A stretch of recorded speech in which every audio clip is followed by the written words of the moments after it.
saudara-saudara kami dari kaum Kristiani, kami sampaikan selamat Hari Natal dan Tahun Baru. Semoga berbahagia. Bagaimana hukumnya mengucapkan selamat Natal? Saya ingin bertanya kepada jamaah, apakah Anda sudah tahu arti Natal? Arti Natal adalah kelahiran, dan selamat atas kelahiran.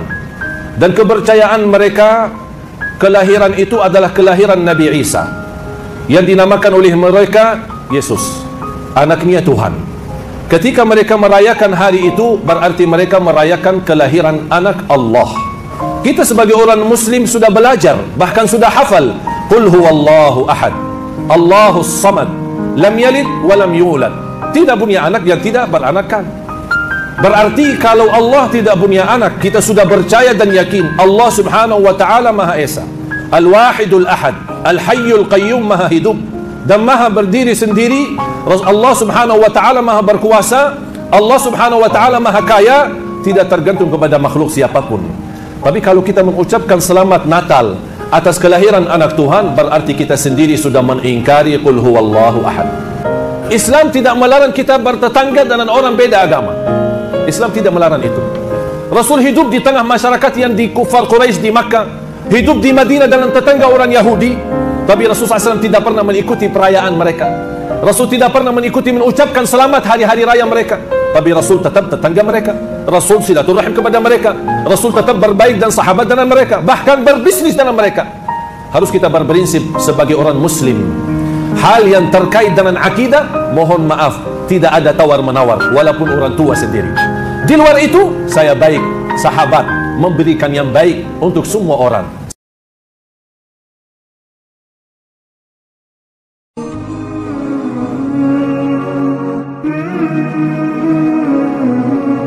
Assalamualaikum warahmatullahi wabarakatuh. Kemudian yang kedua adalah, Buya, apa hukum mengucapkan selamat Natal? Terima kasih, Buya. Yang kedua apa? Yang kedua, apa hukum mengucapkan selamat Natal? Terima kasih. Mengucapkan selamat Natal. Sekarang begini loh ya. Saya akan pahamkan, toleransi itu harus tahu dalam Islam. Apa makna toleransi? Sebenarnya dalam Islam tidak mengenal toleransi, yang ada adalah kewajiban. Kalimat toleransi itu begini sebenarnya. Anda sebenarnya nggak boleh masuk ke sini karena Anda bukan pegawai di sini. Ya, karena satu hal jadi boleh. Enak nggak? Nggak enak, itu toleransi. Sebetulnya Anda nggak boleh masuk ini karena satu hal Anda jadi boleh. Tapi dalam Islam nggak toleransi, adanya kewajiban. Misalnya tetangga sakit, kita wajib ngasih, bukan dalam irama irod toleransi, wajib ngasih.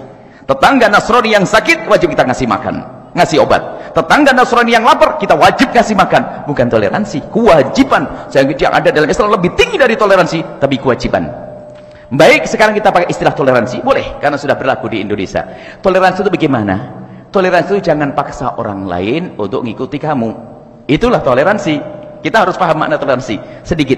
Jadi gara-gara salah memaknai toleransi, salah dalam penerapannya dan salah fatwa. Contoh begini.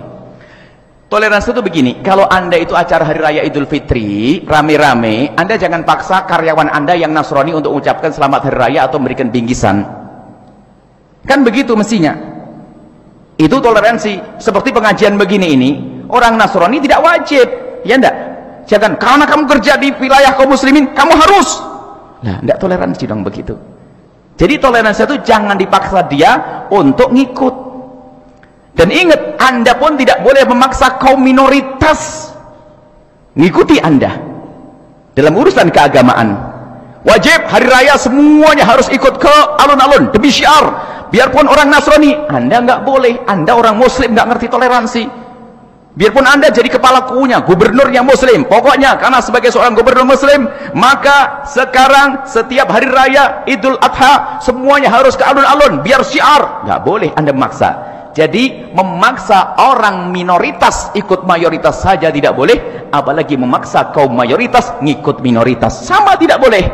Nah sekarang sama saya, Anda tidak perlu kecewa jika Anda punya tetangga yang Nasrani, kemudian Anda mengadakan perayaan Maulid Nabi, lalu dia tidak mengucapkan selamat. Anda tidak boleh paksa dia. Jangan lalu berkata, dasar kamu tetangga tidak toleransi, saya maulidan, saya acara nggak mau datang.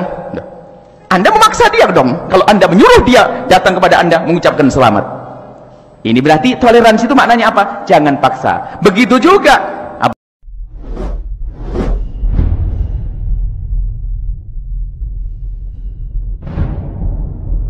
Maaf, saya ingin sedikit juga berbagi di sini. Kalau ada teman-teman yang tidak sepaham dengan saya, Anda punya hak, silahkan. Tapi renungi apa yang saya mau sampaikan. Bolehkah dalam Islam kita mengucapkan selamat Natal? Pertanyaan. Kalau saya pribadi jawab, tidak boleh. Kenapa tidak boleh? Bukankah itu cuma mengucapkan selamat saja?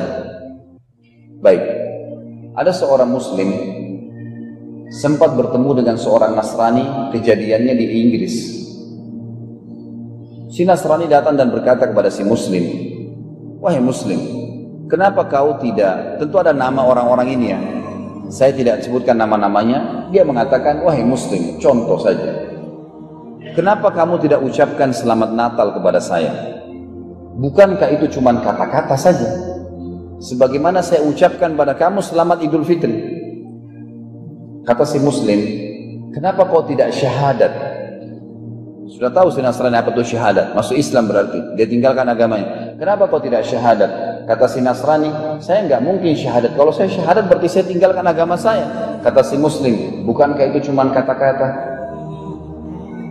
Ini kata-kata berbahaya. Anda sekarang di sini bisa keluar dari agama Islam karena bilang saya kufur, naudzubillah. Saya murtad, itu keluar dari Islam tuh. Kalau dia yakin dalam hatinya mau, karena kata-kata bisa keluar. Bahaya. Tidak boleh main-main masalah ini. Pengucapan selamat Natal berarti selamat Allah punya anak. Tak bisa memang dalam Islam. Kita berbuat baik iya, membantu yang sakit iya, menjenguk yang sakit iya, membantu yang susah iya, berbakti pada orang tua muslim iya, tapi berhubungan dengan masalah keyakinan yang telah Allah tegur nggak boleh. Teman-teman coba renungi sebab turunnya surah Al-Kafirun. Al-Kafirun masyhur. Surah Al-Kafirun, Qul ya ayyuhal kafirun. Ada seorang dari Quraisy datang kepada Nabi Muhammad SAW ingin negosiasi. Apa kata dia? "Wahai Muhammad, bagaimana kalau Mekah ini kita bagi dua?" Kata Nabi SAW, "Saya belum paham maksud kamu. Apa maksudnya?" Dia bilang begini, "Muhammad, sehari kamu mengikuti ajaran kami, kamu ucapkan selamat buat kami, kamu ikutin ritual-ritual kami, sehari kami ikutin ritual kamu. Adil, Mekah bagi dua." Apa jawaban Nabi SAW? Jelas bahwa hukum mengucapkan ucapan selamat, ingat baik-baik, mengucapkan ucapan selamat pada agama lain, di luar keyakinan kita, dalam keimanan kita sebagai muslim.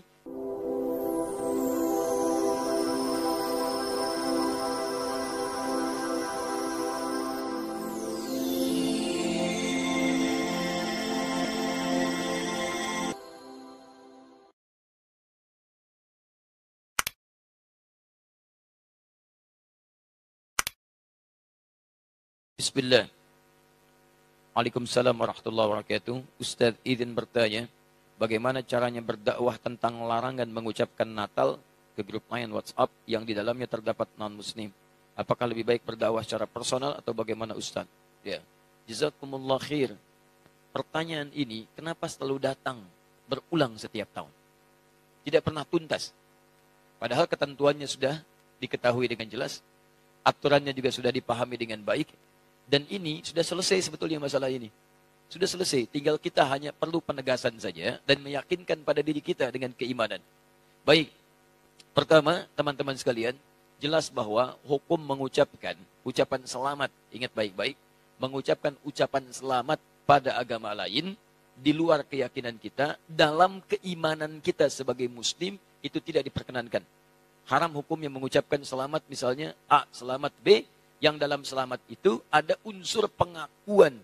Awas, ada unsur pengakuan, ada din selain Islam atau agama yang dibenarkan selain Islam. Itu adalah wilayah keyakinan iman kita. Sebetulnya sama aja. Yang bukan Islam pun, non-muslim pun meyakini kepercayaan dia yang benar. Jadi sebetulnya itu keyakinan standar setiap pemeluk agama. Itu indah sekali. Ya, indah dalam Islam itu. La ikraha fid din. Baik, tidak ada paksaan dalam agama. Kita nggak boleh paksa orang. Tapi kita pun tidak boleh mengikutkan keyakinan kita pada keyakinan orang lain. Dan itu sebetulnya standar dalam keyakinan beragama. Silakan cek. Quran surah ketiga Ali Imran ayat ke-19. Paling kiri sebelah atas. Inna dina indallahil Islam. Inna dina, sungguh ad-din. Ad-din, pegangan hidup. Hal yang mendekatkan pada Allah. Din, yang dipahami dengan agama itu, kata Allah, nggak ada yang lain di sisi Allah kecuali Islam. Di Allah sudah mengatakan, lihat, yang saya ridhai, yang saya tetapkan, hanya Islam. Tidak ada yang lain. Bahkan kalimatnya menggunakan inda. Inda, indallahi. Inda itu bisa berarti yang sangat dekat, bisa berarti yang ridhai, bisa berarti juga yang ditetapkan. Bahkan kalau dalam konteks kemanusiaan, yang dimiliki. Misal, ana indik qalam. Ini punya saya. Yang lain bukan punya saya. Kata Allah, inna dina indallahil Islam. Yang saya tetapkan, itu Islam. Yang lain, nggak saya tetapkan. Bahkan kalau antum buka lagi sampai ayat 85-nya, nanti antum akan temukan